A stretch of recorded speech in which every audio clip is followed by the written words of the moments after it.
Corona काल में प्रदूषण और कोरोना पीड़ितों को होने वाली परेशानी को देखते हुए राज्य सरकार ने पटाखों पर बैन लगा दिया था। नतीजन राजधानी में मौजूद कई पटाखा व्यवसायियों को लाखों का नुकसान हुआ, तो कुछ को घर चलाने के लिए अपना व्यवसाय ही बदलना पड़ा। मेरी शॉप थी ये पिंक सिटी फायरवर्क्स के नाम से, जयपुर के मशहूर शोरगर के नाम से, जो हम डिस्प्ले का आतिशबाजी का काम करते थे, उसकी शॉप थी। मगर लॉकडाउन के कारण 2020 से हमने काम चेंज कर दिया, क्योंकि सरकार की तरफ से पटाखों के ऊपर व आतिशबाजी के ऊपर बैन लग गया था।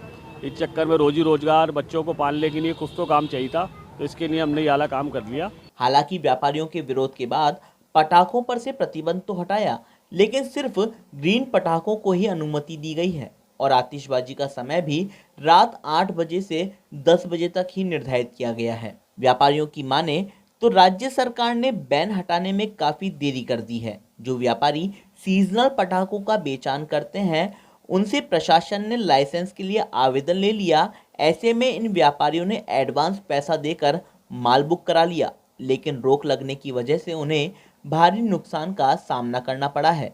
2020 पूरी तरह धुलने के बाद 2021 में भी दशहरे पर जाकर बैन हटाया गया है। एक्चुअली काफ़ी लेट हो गए।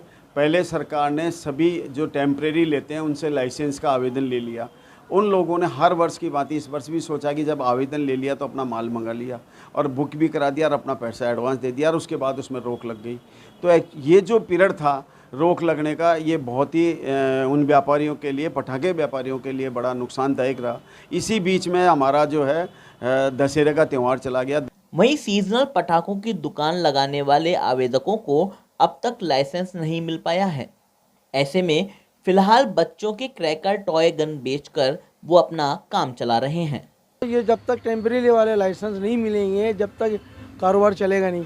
और फर्ज करो अगर बड़े दुकानदारों को जो 12 महीने के लाइसेंस मिलने वाले हैं और उनके है रिन्यू है, तो उन्होंने दुकानें लगा ली हैं। अब छोटे ग्राहकों को जब तक लाइसेंस नहीं मिलेगा, जब तक वो खरीदारी नहीं करेंगे।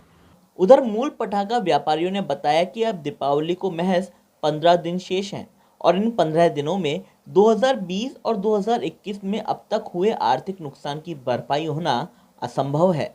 संतुष्टि सिर्फ इस बात की है कि पटाखों पर से बैन हट गया है। जहां 100% नुकसान हो रहा था, उसकी बजाय 20% की भरपाई हो जाएगी। नहीं, इसकी आर्थिक भरपाई नहीं हो पाएगी, क्योंकि दिवाली में लगभग 15 दिन का समय रह गया है और फटाखा व्यापार 12 महीने चलने वाला व्यापार है। चूँकि पिछले साल प्रतिबंध लगा दिया था तो लोग काफ़ी आर्थिक संकट में चले गए थे और इस बार भी दिवाली से मात्र 20 दिन पहले प्रतिबंध हटाया है। तो 20 दिनों के अंदर 2 सालों की भरपाई नहीं हो सकती है। लेकिन यही है कि नहीं से कुछ अच्छा फटाखा खुल गया। जहाँ पे 1 रुपये का नुकसान है, वो नुकसान 80 पैसे का हो गया। 20% कवरिंग होगी, ज़्यादा कोई विशेष कवरिंग नहीं होगी, क्योंकि इस दौरान लोगों ने काफ़ी माल सस्ते मद्दे करके अदर स्टेट में बेच दिए और अब शिवाकाशी में प्रोडक्शन नहीं थे, माल आ नहीं सकता, माल आने में 7 दिन लगते हैं। तो ये भरपाई किसी भी हालत में संभव नहीं है। ग्रीन फटाखे वो हैं जिनमें परंपरागत फटाखों की तुलना में 70% कम प्रदूषण होता है।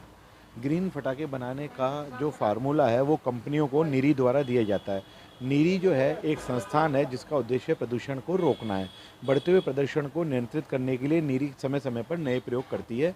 जो फटाखों में प्रदूषण रोकने का प्रयोग है वो नीरी के द्वारा प्रदत्त फार्मूलों के आधार पर फटाखे बनते हैं और पेसो उन फटाखों को अप्रूव करता है। 2020 में पटाखा बैन होने से आर्थिक स्थितियाँ बहुत खराब हो गई। अब इस साल जो चालू हुआ है वो अब सेल टारगेट्स जो है अब मालूम पड़ेंगे।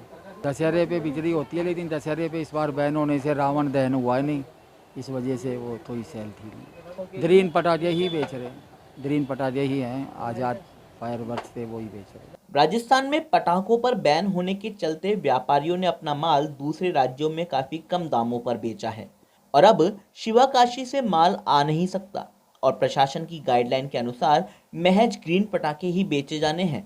वहीं प्रशासन की निगाहें भी रहेंगी कि ग्रीन पटाखों के अलावा सामान्य पटाखों का बेचान ना हो। जयपुर से अंकुर जाखड़, ईटीवी भारत।